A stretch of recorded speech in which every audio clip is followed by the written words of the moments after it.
want to ask you about this. It's in The Cut. They are taking aim at this woman named Liv Schmidt, who encourages her followers to, quote, live the skinny girl lifestyle. They talk about this 37-year-old teacher named Emma, who broke up with her boyfriend. She stumbled on this woman's TikTok.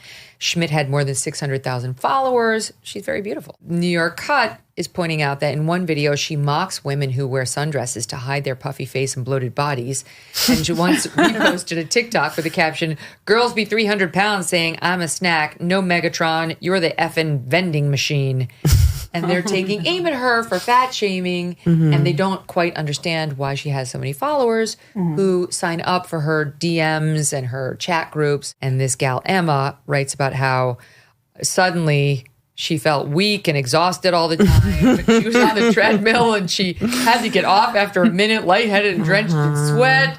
She wasn't quite doing that well in following the weight loss tips, and that I guess many people feel like it's an unattainable goal. Well, the eating disorder community is one of the biggest female communities online, and it's existed since the early days of the internet and continues to. So I don't know why Liv Schmidt is getting really the heat for a culture that exists online around dieting, and she doesn't seem like she's even she's not Anna in the where they're competitive, tragically, and there are concerningly Anna thin. sites. There are, and they combine female vanity with male autism because they're so obsessive about maintaining the low weight and calorie counting, and it's not even fun or cool. Just it's like a cry for help. Yeah. But in Liv Schmidt's case, that doesn't seem to be the case. I don't see what differentiates her from. I mean, there's so many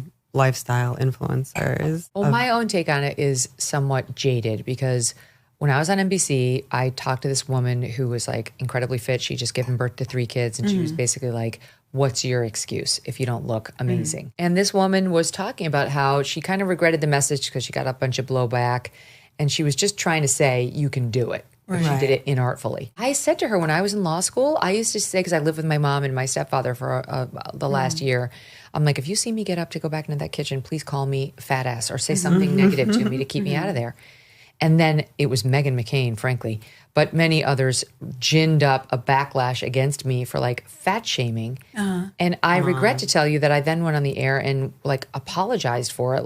Okay, I know. And now with the benefit of some years between that episode and today, I'm like, you know what? Fuck those people who shamed me. That's how I stayed thin. And I look good. And I don't judge people who don't go that course, but fuck those people who judged me.